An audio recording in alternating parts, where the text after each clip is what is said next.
Friends welcome back to my channel. আজি মোৰ এই ভিডিঅ'টো হাইড্ৰেঞ্জিয়া, যাক আমি বেছিভাগেই ফৰগেট মি নট বুলি জানো, ফুলি থকা দেখি তাৰ পৰা ভিডিঅ'টো আৰম্ভ কৰিলোঁ। মোৰ এই প্লেনজোপা ভঙা বাকেট এটাতে বহুত দিনৰ পৰা লগাই ৰাখিছিলোঁ, সেই তেতিয়াৰ পৰা এই বাকেটটোতে আছে। এতিয়া আকৌ গৰমৰ ছিজন অহাৰ লগে লগে কলি ওলাবলৈ আৰম্ভ কৰিছে। এয়া চাওক, তেনেকৈ মই মাটিটো লগাই ৰাখিছিলোঁ আৰু ইয়াতো গোটেইখিনিতে কলি ওলাবলৈ আৰম্ভ কৰিছে। গোটেই কলিখিনি যেতিয়া একেলগে ফুলি আহে বিৰাট ধুনীয়া লাগে দেখিবলৈ। ফুলপাহো ইয়াৰ লং লাষ্টিং হয়। ইয়াৰ ওপৰতো যদি আপোনালোকে ডিটেইল ভিডিঅ' বিচাৰে কমেণ্ট কৰি জনাবলৈ মোক নাপাহৰিব। এতিয়া আহক মোৰ বাৰাণ্ডাখনলৈ আহোঁ। এই প্লেনজোপা যে ভিডিঅ'ত দেখিছে, এই প্লেনজোপা হৈছে মাৰাণ্টা। তাৰ ঠিক ওচৰতে ৰাখিছোঁ মই এজোপা কালাথিয়াও প্লেন। এতিয়া যিহেতু মাৰাণ্টা আৰু কালাথিয়াবিলাকৰ গ্ৰ'থ হোৱাৰ ছিজন, ডৰমেঞ্চিৰ পৰা ওলাই আহি খুব ভালধৰণে গ্ৰ'থ হ'বলৈ ধৰিছে। ছামাৰ ছিজনত ফলিয়াছ প্লেনবোৰ চাই খুব ভাল লাগে নহয়নে? যিহেতু গৰমৰ দিনত ফুলগছৰ পৰিমাণবোৰ অলপ কমি যায়, তেনেকুৱা টাইমত এনেকুৱা ধৰণৰ প্লেনবিলাক ৰাখিলে ঘৰখন সেউজীয়া কৰি ৰাখে আৰু দেখিবলৈও ভাল লাগে, মনটোও খুব ভাল লাগে। মোৰ এই মাৰাণ্টা প্লেনজোপা নাৰ্চাৰীৰ পৰা অনা প্ৰায় 3 বছৰ হ'ল বুলিয়ে ক'ব পাৰি। মই নিজেও প্ৰপগেশ্যন কৰিছোঁ আৰু প্ৰপগেট কৰি পিনি মই আনকো এই প্লেনজোপা দিছোঁ। এই প্লেনজোপাৰ বাবে মই এটা বহল মুখৰ টাবে ব্যৱহাৰ কৰিছোঁ। ইয়াৰ পাতৰ ডিজাইনবোৰৰ চায়েই খুব ভাল লাগে। গোটেই টাবটো পাতেৰে একেবাৰে যেতিয়া কভাৰ কৰি ল'ব আৰু দেখিবলৈ ধুনীয়া হৈ পৰিব। এই প্লেনজোপাক পেয়াৰ প্লেন বুলিও কোৱা হয়, কাৰণ গধূলি হোৱাৰ লগে লগে ইয়াৰ পাতবোৰ হাতযোৰ কৰি পেয়াৰ কৰাৰ দৰে হয়। সেইবাবে এই প্লেনজোপাক পেয়াৰ প্লেন বুলিও কোৱা হয়।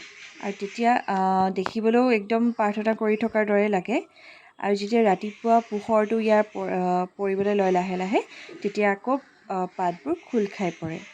এইটো স্পিচিছৰ যিমানখিনি গছ আছে সকলোৰে কেৰেক্টাৰিষ্টিক্সবিলাক একেই থাকে।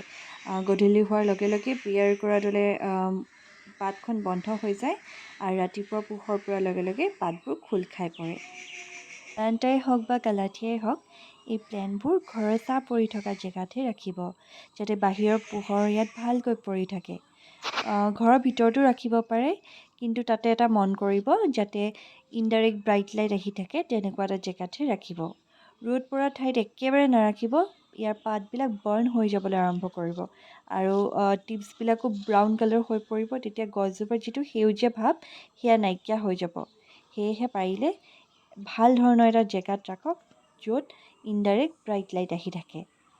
অইল প্ৰিপাৰেশ্যন কেনেকৈ কৰিব লাগে তাৰ বিষয়ে জানি লওঁ, তেন্তে ইয়াত ব্যৱহাৰ কৰিব 40% নৰ্মেল গাৰ্ডেন চইল, 20% কোকোপিট, 20% বাৰ্মি কম্প'ষ্ট, 10% পাৰলাইট আৰু বাকী 10% নিম কেক পাউডাৰ, আৰু লগতে অলপ ইয়াত ফাঞ্জিচাইডো দিব পাৰে।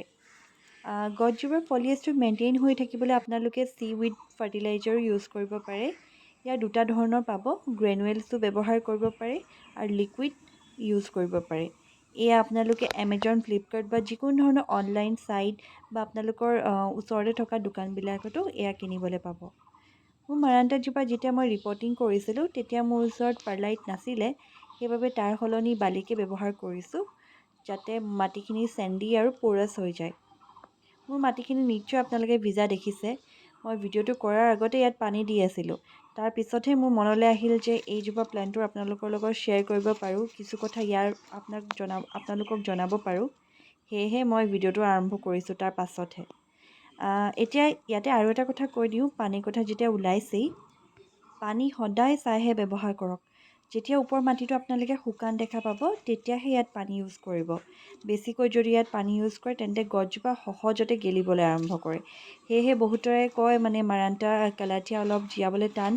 মেইন প্ৰব্লেমটো হৈছে পানী। পানী যদি ইয়াত বেছিকৈ পৰে, ইয়াত পটককৈ গেলিবলৈ আৰম্ভ কৰে। সেয়েহে পানী ব্যৱহাৰ কৰোঁতে সদায় সাৱধান হ'ব। প্ৰেয়াৰ প্লেণ্টবোৰত মিলিবাগছৰ এটেক হোৱাটো খুব কমন এটা প্ৰব্লেম বুলিয়ে ক'ব পাৰি। মোৰ ইয়াতো আপোনালোকে দেখিছেই মিলিবাগ লাগি আছে। এই এটেকৰ পৰা প্লেণ্টজোপা বচাবলৈ নিম অইলৰ স্প্ৰে' কৰিব পাৰে। ই একেবাৰে অৰ্গেনিক এটা লিকুইড হয়। আপোনালোকে ল'ব 1 ml নিম অইল লিকুইড, ইয়াৰ লগতে ½ টিস্পুন লিকুইড সোপ বা শ্বেম্পু, তাৰপিছত 1 লিটাৰ কুহুমীয়া পানীত ভালকৈ মিক্স কৰি এই পানীটো ব্যৱহাৰ কৰিব পাৰে। এই কামটো সদায় গধূলি সময়ত কৰক। যদি এয়া ব্যৱহাৰ কৰিব নিবিচাৰে, তেন্তে ভালকৈ পানীৰে ধুই পেলাবও পাৰে। প্ৰপগেশ্যনৰ কথাও পাতিয়ে লওঁ। এই প্লেণ্টজোপা প্ৰপগেট কৰিবলৈ খুব ইজি।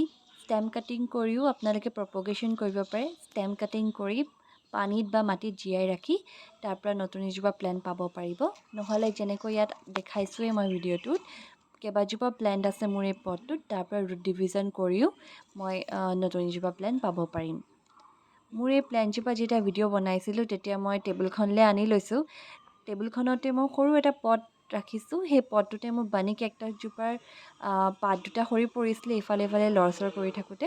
তেতিয়াই মই সেই পাতটো লৈ পিনি ইয়াত মাটিতে গুজি ৰাখিছিলোঁ আৰু দেখিছে এতিয়া নতুনকৈ পাত ওলাবলৈ আৰম্ভ কৰিছে। এনেকৈ পটককৈ সহজতে ক'ব গ'লে নতুন এজোপা প্লেণ্ট পাব পাৰিলে বহুত মনটো ভাল লাগে, নহয়নে? এতিয়া যিহেতু এজোপা ডাঙৰ যেতিয়া হৈ যাব, তাৰপিছত মই ভালকৈ এই প্লেণ্টজোপা প্লেচ কৰি দিম।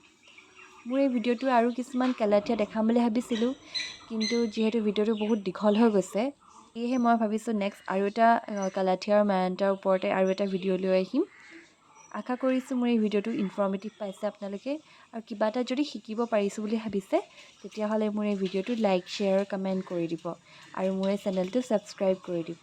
থেংক ইউ ফৰ ৱাচিং।